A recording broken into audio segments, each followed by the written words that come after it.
So it is my pleasure at this time to introduce our two presenters from the Trade Board. Our first presenter is Ms. Kanika Tomlinson, who is the Senior Legal Counsel at the Trade Board. Ms. Tomlinson has been practicing law for over 16 years, and her experience includes working at the CARIFORUM Secretariat as the Senior Legal Officer of the CARIFORUM EU Economic Partnership Agreement Unit. She is extremely knowledgeable in the areas of trade, such as trade agreements, trading goods, logistics, shipping, and trade facilitation. Our second presenter is Ms. Stacey-Ann Binns, who is the Product Analysis Specialist at the Trade Board, where she provides feedback to clients on various trade agreements. Ms. Binns' experience spans working with the Ministry of Industry, Investment and Commerce in various capacities prior to joining the Trade Board in 2015. Ladies and gentlemen, without any further delay, please help me to welcome our first presenter, Ms. Kanika Tomlinson. And Stacey-Ann Binns will also be presenting with her. It's a double presentations. Good morning, ladies and gentlemen. Welcome. I don't think we have to go back over the introductions. I think Delaney did a very good job. So, I'm Kanika and this is Stacey. Before we launch into a full scale of our presentation, I just want to do some further housekeeping matters. The purpose of our presentation is not to create experts in what we do at the Trade Board. We want for you to call upon us because we can help you. But the purpose of our presentation is to give you a feel and an understanding as to what it is and how it is that you can benefit under the trade agreement. So I can guarantee you that there are going to be certain technical areas that are going to be raised and you're going to want to know more. What I encourage you to do is just call the Trade Board. Can I hear what I'm encouraging you to do? So when I say, what am I encouraging you to do, what will you say? Thank you. Now, throughout the presentation as well, you may see that we may use the words goods and products interchangeably, so don't get confused, they're the same thing. All right, so I'll begin. In May 2022, the Trade Board embarked on a program called the Step Up to Exports with Trade Agreements project. What that project is about is giving exporters and potential exporters and equipping them with the knowledge as to how to utilize trade agreements. So as you would see there, our targeting audience are exporters and potential exporters. The overarching benefit of this project, which is still ongoing today, is to educate through one-on-one interactive sessions, build awareness of the benefits of utilizing trade agreements, provide trade information, align with our ministry's vision for the increase in exports. Many of you have heard Minister Hill, right? He has a big drive to increase exports. So as a trade board, as a body under that ministry, we are trying to put things in place to assist the minister and to assist Jamaica to improve our GDP. We are also pushing for the growth of exports through the utilization of trade agreements. You'd have heard Mr. Angus speak about the benefits of other countries when their exporters are using trade agreements. And so we are also seeking to do the same thing. And the nutshell is that we want to support economic growth and development in Jamaica. So as I said before, this program started in May 2022, and as at September 1, 2023, representatives of the Trade Board has visited 122 manufacturers. Next slide, please. So the unit at the Trade Board that's responsible for all of this is called the Export Certification Unit. Among other things, they are the certifying authority for selected trade agreements and arrangements that Jamaica is a party to. They are the ones responsible for administering rules of origin. They verify product analyses, which that will become clearer to you as we go along the presentation. You'll understand what that means. And they also issue certificates of origin. Again, that will become clearer to you as we go along the presentation. Next slide, please. So in a nutshell, Jamaica is a party to 11 trade agreements and trade arrangements, right? These are the various trade agreements. So there's a revised Treaty of Chaguaramas, which is called CARICOM for short. The next one is the Caribbean Basin Initiative. There's the Caribbean-Canada Free Trade Agreement. There's the Generalized System of Preferences. There's the CARICOM Venezuela Trade and Investment Agreement. Next slide, please. There's the CARICOM Colombia, CARICOM Dominican Republic, CARICOM Costa Rica, CARICOM Cuba, CARIFORUM European Union Economic Partnership Agreement, CARIFORUM United Kingdom Economic Partnership Agreement. Now, of all those 11, the Trade Board is responsible for administering certificates of origin for 9 of them. The latter 2 being the 2 CARIFORUM ones, in short called the EPA with the EU and the UK. Ms. Chandelaine Davis of Customs will speak more of that in the presentation that follows ours. Sorry, can you go back to the, thank you. So because of time, we won't have the opportunity to go in depth in all of the trade agreements. But what I want for you to understand is that generally, there are 3 basic qualifying criteria for getting a certificate of origin. When you think of a certificate of origin, what you should think of is like a visa or a passport that accompanies a good to go to the country that you'd want to get the benefit from. And so in order to qualify, which is usually stated in the trade agreement, there are basically 3 ways in which various trade agreements in which you can qualify. There is wholly produced, there is change in tariff classification, and there's percentage value added. So go back to the slide, please. So if you want to know more information on these criteria, who are you going to call? You guys not lively, man, it's early. Who are you going to call? All right, next slide, please. So what wholly produced is, wholly produced refers to wholly obtained goods.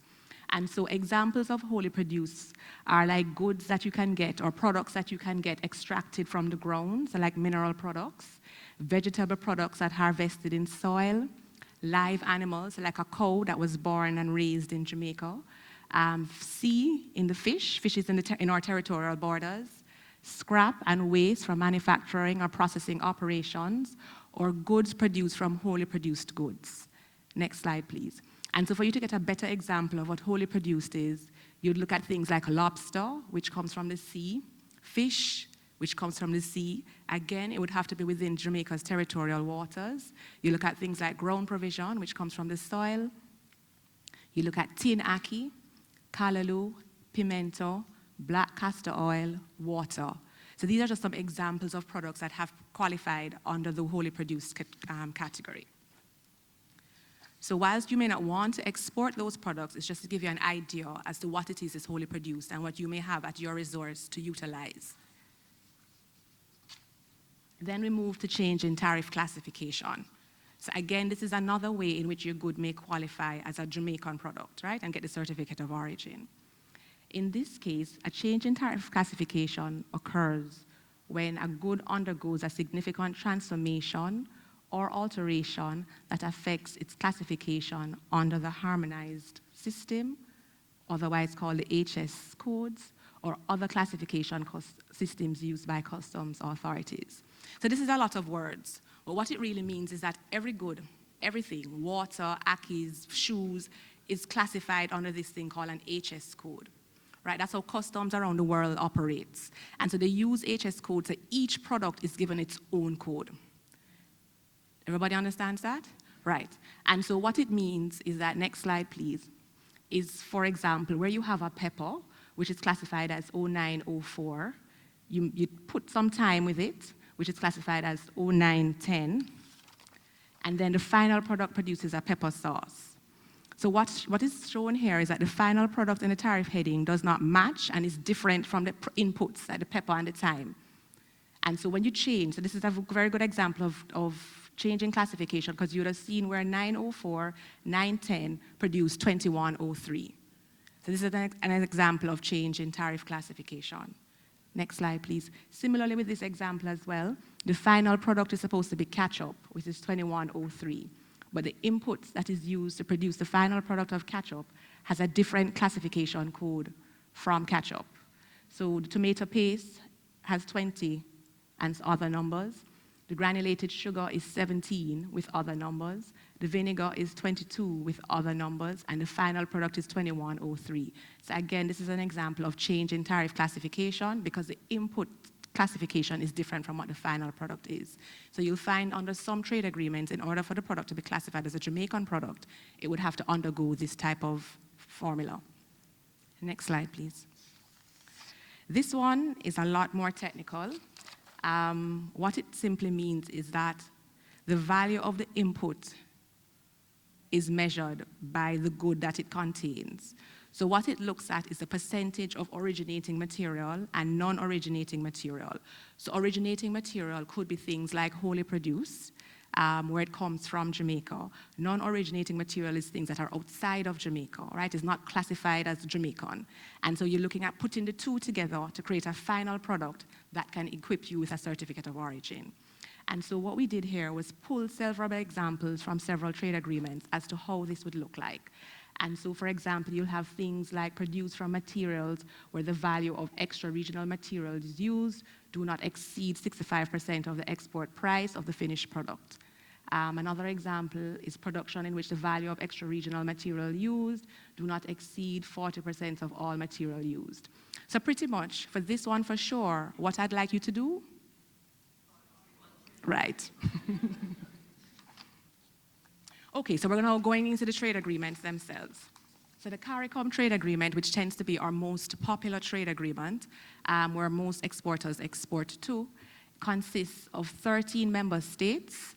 And so once it is that your product meets one of the 3 criteria or other specific criteria in that particular trade agreement, then you can export to any of these countries with low to no duties. Right? So the countries that make up the CARICOM trade agreement is Antigua and Barbuda, Barbados, Belize, Dominica, Grenada, Guyana, Montserrat, St. Kitts and Nevis, St. Lucia, St. Vincent and the Grenadines, Suriname, and Trinidad and Tobago. So what I would like for you to get your mind at here is it that you have a product that you'd want to export to any of these countries? Right? That's really what the thinking is with the trade agreements. When we go through all of them, the thinking is that with these countries that we have on a trade agreement with, is it that I can have a product that I would want to export to them? Okay? Next slide, please. So the CARICOM, or the Revised Treaty of Chaguaramas Agreement, is a special one in the sense that as compared to the others, where there is a specific mechanism in place called a safeguard, where it enables you to having feedback. Okay, thank you. Right, it enables you to have a temporary derogation from normal requirements of the regular rules of origin. So this sounds a little bit fancy, but what it really means is, for example, if we have a hurricane, for example, let's say you're accustomed to making banana chips, and we have a hurricane that has depleted the bananas in Jamaica, and you're unable to get bananas from the rest of the region, then what you can probably do, if bananas qualifies under that agreement to get a safeguard, you can go through the parent ministry, which is the Ministry of Industry, Investment and Commerce, set out your case that you're accustomed to selling banana chips, but there are no more bananas, and you heard that Honduras has bananas, for example, and you'd want permission from CARICOM to give you permission to utilize bananas in Honduras so that you can still get the certificate of origin. Yes?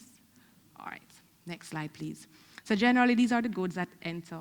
Sorry, you can go back, right? Then these are the goods that enter under the Revised Treaty of Chaguaramas. Again, please do not restrict yourself to these goods, but these are just examples as to what usually qualifies. Again, you have tin, callaloo, and akis, water, bun, ketchup, pepper sauces, crackers, biscuits, castor oil, seasonings, spices, lotion, and of course, rum. Next slide, please. The next trade agreement is the CBI. This trade agreement is among 24 Caribbean countries and the United States of America. Why you would see those countries highlighted in red, again, is to provoke your mind. We can trade, we can gather inputs from these countries. So the market that we want to enter is the US, right? So your thinking now should be, what can I get to the US? That's the thinking. What can I get to the US? What would I like to export to the US? But what persons don't do is they can get originating material from other countries that are also a party to this agreement and export it to the US. So you can look at, your persons, what I've found is that exporters tend to limit their input and their raw material to Jamaica. But there are other parties in this agreement that you can look at to see what do they have that I can add to and then export to the US. And so countries, the majority of CARICOM countries are a part of this agreement, but you also have countries like El Salvador, Guatemala, Aruba, Honduras, Netherlands, Antilles. So again, this is just some consideration as to who you can look at to accumulate your product with to get to the US. All right, so again, highlighted is other countries like Nicaragua and Panama. So you don't have to restrict your originating material to things in Jamaica. You can look to those countries to get raw material in to export to the US to benefit under this particular trade agreement with the US. So goods that have benefited so far under this particular one is baked goods like bun, again, black castor oil, pepper powder, ketchup. So this particular trade agreement, though, excludes certain things. So there are certain things that if it is that you want to export, those things on the screen, that you won't get the benefit of, because this particular agreement is sensitive to those particular products where you can't benefit utilizing those goods. And so luggage and handbags, sorry, can you go back? Right. So leather in luggage, handbags, and flat goods will not qualify. Certain watches or watch parts will not qualify. Canned tuna will not qualify. I don't really think anybody wants to export petroleum, but if you were thinking that, that too can't qualify. All right? And most textiles and apparel cannot qualify as well. So if you're thinking the US, if you had those, sorry, can you go back to the slide, please? Can you go back to the, oh, is you clicking? And I look in there all this time. Oh, sorry. All right. Right. So if it is that you're interested in trading with the US and exporting something to the US, just X these off of your list, right? But there are also other products that needs to be X. So what you gonna do? I'm not convinced. What you gonna do? Thank you. Next slide, please. I never knew you had the clicker. All right, so the next trade agreement that we have that you can benefit from is called, in short, CARIBCAN. And that is a trade agreement that we have with Canada. There are 17 member states in this trade agreement. So again, what you should be thinking is, what do I want to get into Canada? Similarly to the US, what I've found is persons don't utilize the other countries that are party to this trade agreement that you can accumulate with, that you may want to get some of your raw materials from. And so, of course, most of the CARICOM countries are a part of this. So you could get materials from them, but you could also get materials from countries like Bermuda, Cayman Islands, Turks and Caicos, if it is that they have anything. But it's really just to get your mind thinking as to where you can source raw materials from other places and not just limit yourself to what we know, which is the English-speaking Caribbean. Right? Next slide, please. And so goods that have entered Canada include rum, lotion, pepper sauces, ketchup. So I don't know, you can go to the next slide, if you've taken a note of the trend, but we tend to be exporting the same things over and over and over. So we need to come up with some new ideas, as to what we can export, because there are things they can benefit under the agreement. It's just for you to come up with the ideas as to what you'd want to export. Okay, the GSP is more like a trade arrangement than a trade agreement. What it is that it's offered to developing countries like Jamaica by a number of developed countries, including some of the countries from the former socialist bloc. It provides a preferential market access by way of granting a duty concession on specified product, again, according to the rules of origin. So what you'll realize going through the presentation is that rules of origin is very important. You can only get a certificate of origin if your product meets the rules of origin requirement. So whilst this particular agreement is geared at these countries that are on the screen, so you can export to Australia, Belarus, Canada, Iceland, Japan, New Zealand, Norway, Russian Federation, if you're all still interested in Russia, Switzerland, and Turkey. Now, I've purposely excluded the European Union and the United Kingdom because we already have a trade agreement that Customs will speak about that deals with exporting directly to those territories. And we found that the benefits are greater under that trade agreement than utilizing the GSP when you want to export to the EU or to the United Kingdom.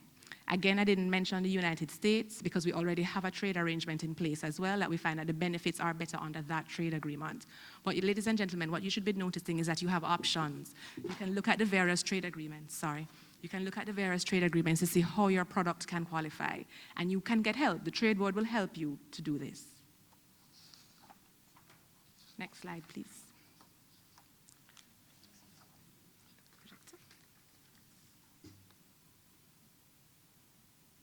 Okay. So we're now looking at the CARICOM Venezuela.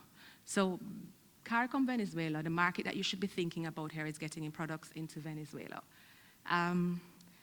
This one is a little bit tricky, but it provides a positive list, right, as to what goods can enter. And what the positive list does is that it specifies which goods are eligible. So similarly to the US agreement where they tell you what is not eligible, this agreement tells you what is eligible, so what you can trade to get into Venezuela. Now, Venezuela is a very tricky little market. You know that they have certain fiscal constraints. And so if it is that you're thinking of going into Venezuela, you perhaps want to work out those, how you're going to get your money out, in short, before you go there. But just to know that there is a trade agreement in place if you have the connections and you know how to get your money out. I don't know if JAMPRO will help you get your money out. Certainly we can help you get your money out, but if you find a way how to get your money out from Venezuela, then of course the trade agreement is in place here for you to utilize it. Since the financial year, which begins in April, we have had nobody trading under this agreement. And so it's not to say that it's not a good agreement, it's just for you to consider, because persons need to think outside of the box as to what it is that they can supply Venezuela with, and what market is there. You know, on a personal note, my aunt has a stepdaughter who is Jamaican that lives in Venezuela. So I didn't even realize that there is a market in Venezuela to target Jamaicans. I mean, you hear the girl speaking Spanish, blah, blah, blah, and then she just broke into the patois, and you're like, oh, she's coming from Venezuela? So I'm saying this to say that you'd have to do the due diligence to see what market is in place in Venezuela to see who you can target and what they may want. I mean, everybody always wants bun and cheese, you know? Those are the typical things that Jamaicans like, akis. So you can consider that after you've secured how your money coming out, right? But it's just room for thought. Okay, next trade agreement is Colombia. Again, so the market that you'd be going into is Colombia. As at April, or beginning of the financial year, the government's financial year, there has been no trade agreement, no certificates of origin issued for this particular trade agreement. And that's particularly bad when you compare it to the CARICOM trade agreement, where we have issued 1,335 certificates of origin. So we probably need to think about it, to think outside of the box, to do the due diligence, to see what it is that we can do to export to Venezuela, because they have a large market. Their population is huge. One of the things that our minister has been saying is that we keep restricting trade within our region, which has no more than like about 16 million people. But these South American countries have very huge markets. And so we may want to consider looking to see how we can supply these huge markets. You'll always have space. Once your product is good, you'll always have a market for it because it's so huge. So for those of you, I know that there are already exporters here. I don't know for those of you that are already exporting in the CARICOM market and that would have made up the 1,335 certificates of origin, maybe you want to send some of those products to Colombia. Again, it's just room for thought. Okay, next. So we have another trade agreement with the Dominican Republic. And so when I mention all these trade agreements, it's for you to think, these are the countries, what probably would do well there.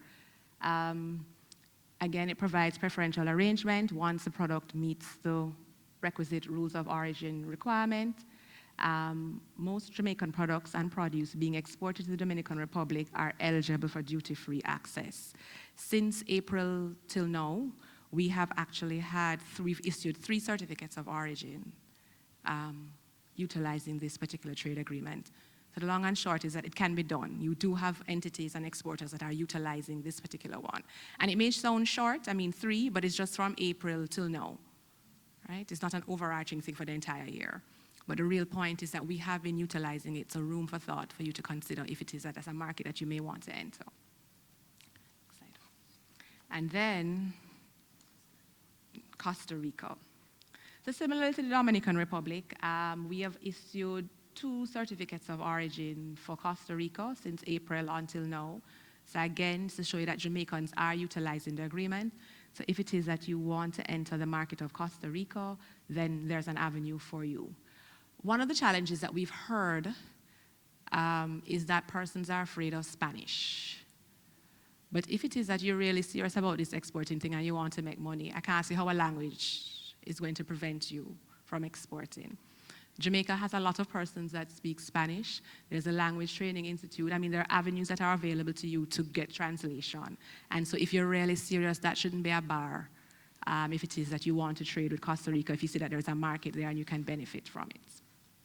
Okay? The next one is Cuba. So many persons probably would have thought that Cuba was a hard look and it was hard to trade in Cuba. But in fact, companies have been utilizing the trade agreement that we have with Cuba. Their trade, mostly what we have, we've issued certificates of origin for, are for entities that are interested in exporting flour. We've issued certificates of origin for oranges, for fruit juices, for fruit drinks, for chemicals, for alcoholic beverages excluding rum, for animal and vegetable oils and fats, for bread, biscuits, bun, cocoa powder, cocoa beans. So the point is, don't be afraid of Cuba because they seem to be communist and maybe hard luck. You can get your money out. So it's room for thought. Yeah, man, because I'm telling you about get your money out, because I don't nobody call the trade board and say, boy, I sent my product to John in Cuba or Juan or Carlo in Cuba, and now I can't get my thing out. But Cuba has been known you'll be able to get your money out. I mean, of course, you went to the due diligence with whomever you're trading with. Sorry? Okay. Oh, okay, right. But again, this is another market for you to consider. I believe JAMPRO has a, do you still have an office in Cuba? Okay, right, but Cuba is another market of significance for you to consider. Next slide, please. So we've covered all the trade agreements that the Trade Board issues certificates of origins for. So Chandeline, Davis from Customs will follow with the other two. But just to say that there are really benefits from utilizing trade agreements.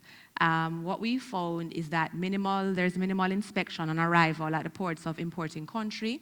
I'll give you a real-life example. We have an exporter that exports clothing. And what she tends to do is she tends to go to shows within the region. And she travels with the clothes. I mean, she pays an extra or two for extra suitcases. But she tends to have minimal hassle when she produces a certificate of origin that accompanies those clothes. Not that you're necessarily going to sell clothes, but it's just for room for thought as to why you could use the agreement and what benefits you can have using it versus not using it. Another thing is that because the good enters at a preferential rate, because you utilize the trade agreement and it allows you to pay in low to no duty, it is likely that when the good hits the shelf in that importing country, it will be cheaper than its competitors. So of course, then you'll have a demand for that product because it's cheaper. So that's another benefit of the trade agreement. And pretty much, it's just a good thing to utilize. If you have it, why not use it? The government went through a lot to negotiate these agreements for our benefit so we can benefit in terms of our GDP. So if we have it, I think it's good for you to consider to utilizing it. And so now, I have come to the end of my presentation, and I'll hand over to Stacey, who will take you through now the steps on how to export.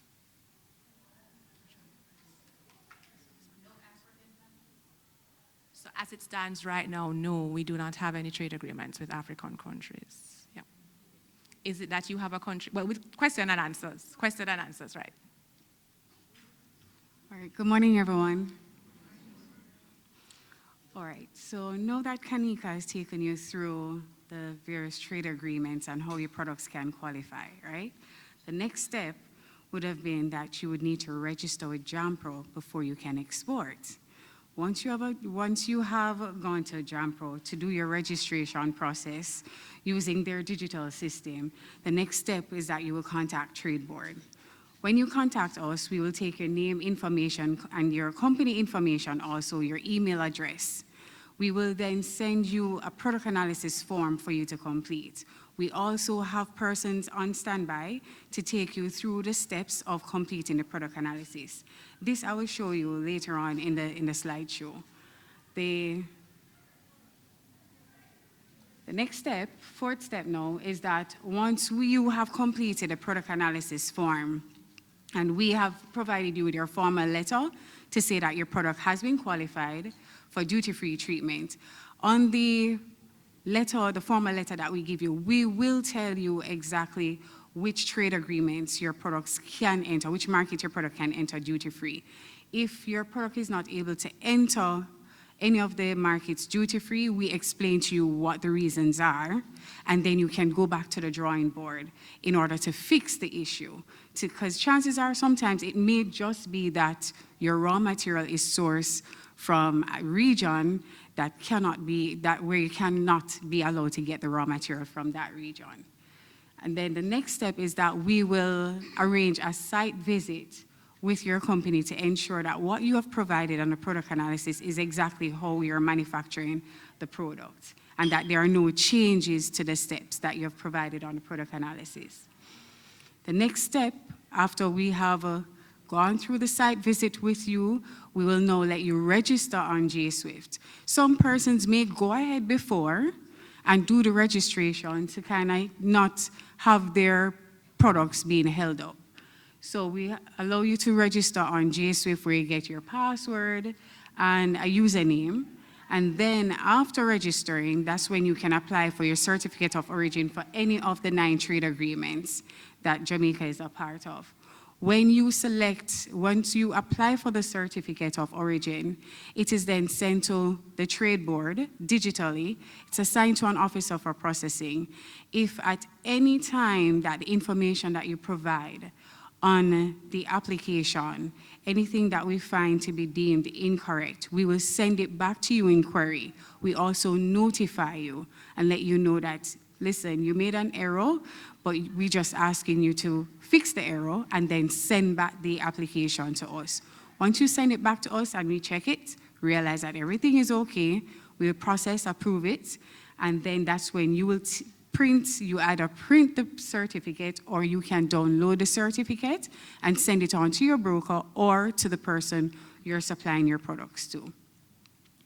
Now, the next step now is where I'm gonna take you through our digital product analysis form. Currently, we provide you with a form online that you complete, but we're gonna be going digital.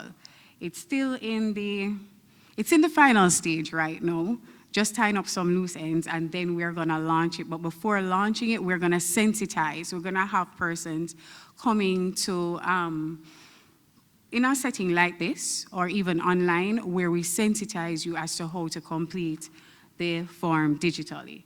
So the first step, or digital form, is that you're gonna register. You're gonna get a unique username. You're gonna have a password. You're gonna provide us with your manufacturer name, your TRN, and also the person who's doing business on behalf of your company. The information for that person has to be here, because I know that some persons may not want to do the application themselves. They have point persons that they actually have, will have to do that part of the legwork for them. The telephone number is also captured, your email address. And the next step, after you have been registered and we provide you with the information that you have been registered, the next step is that you're now gonna complete your product analysis form digitally online. So no longer will you complete the manual form and then have to upload it and send it to us. Everything is right there captured on the system digitally. So you're gonna select the product analysis.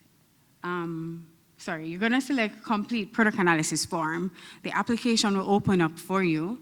And the next slide. Then when completing the form,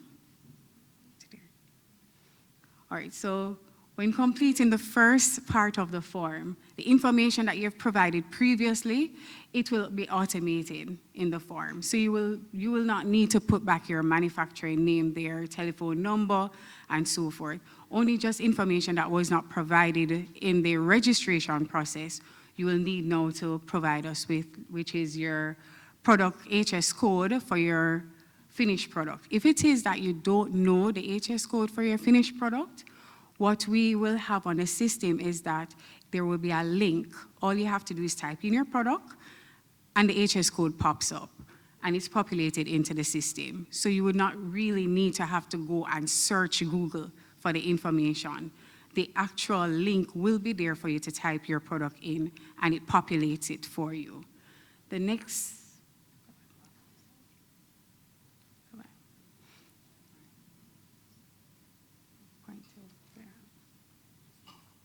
All right. No, it's okay. All right, so the slide before, we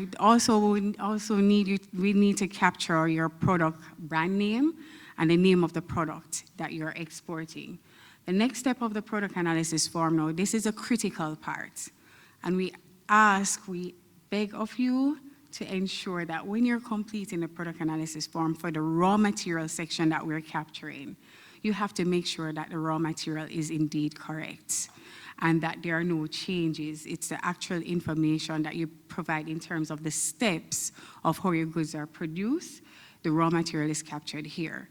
What we advise you to do though, if for instance, when you're capturing the information for your product analysis, say for instance, you just made a batch of orange juice or ketchup or it's 10 cases, we advise you to use that information that is current to fill out the form, because it doesn't make sense you go way back for information that sometimes you're not able to have the data or even the invoice or the customs entry readily available at hand. So your raw material is captured, the information as to the amount, the quantity is also filled in. The system populates the total for you, so you need not worry about having to calculate anything. Once you put in the figures, it automatically calculates everything for you. For the slideshow that was being shown previously, there are two sections, right? There are two sections. At the top, you have the extra regional material, and at the bottom, it's the regional material. So the extra regional material is what you get outside of the region, right? And the regional material is what you actually source here in Jamaica. So when you're filling it out, you have to be very consistent with the information being provided. The next slide now will capture your labor, direct cost, overheads. The profit is also calculated for you. Next one.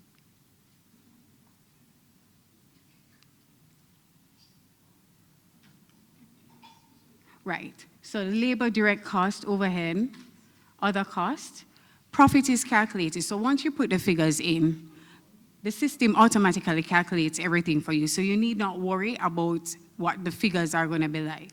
Once you put in the correct figures, it populates the information for you, and the cell actually calculates everything for you. On the final page, what we ask for you to do when you're uploading the information, right? There are attachments that you'll need to upload, the invoices for the raw materials that you source here locally in Jamaica, and the customs entry and invoices for material source outside of the region. That part is very critical. If that information is not provided, once you submit the product analysis form to us, we will have to send it back to you. We always do our best to try to avoid back and forth of sending the information to you. So if it is that you're having any issues at all when completing the form, we ask, please remember you contact who? Thank you. So I've come to the end now where these are the persons that are part of the export certification team that you can contact. You have Ms. Butler, Ms. Lorna Brissett, Ms. Treasure Anderson, Mrs. Sharon Blake, Mr. Dovell Williams, and myself, Ms. Stacey-Ann Binns. I just want to let you know that no matter what you hear out there about the worries and the constraints about exports, we are here at Trade Board to help you no matter what. And we're always there 100% putting out the best that we can to help you as best as we can. But the thing that we need is the support from you also, that when we guide you and give you the information that you need, that you act on it right away. Because sometimes the issues that may pop up is that we will guide you, but then maybe a month, 2 months, 3 months down the line, that's when you're reaching back out to us, and then we have to try and remember, what had happened, and trying to remember the information that you have provided us with. So once you're ready to export, please do not wait until when someone is ready to buy your product. It's always good to complete the product analysis way ahead, and also to register on JSwift and to register on JAMPRO. So, and I thank you so much for your time.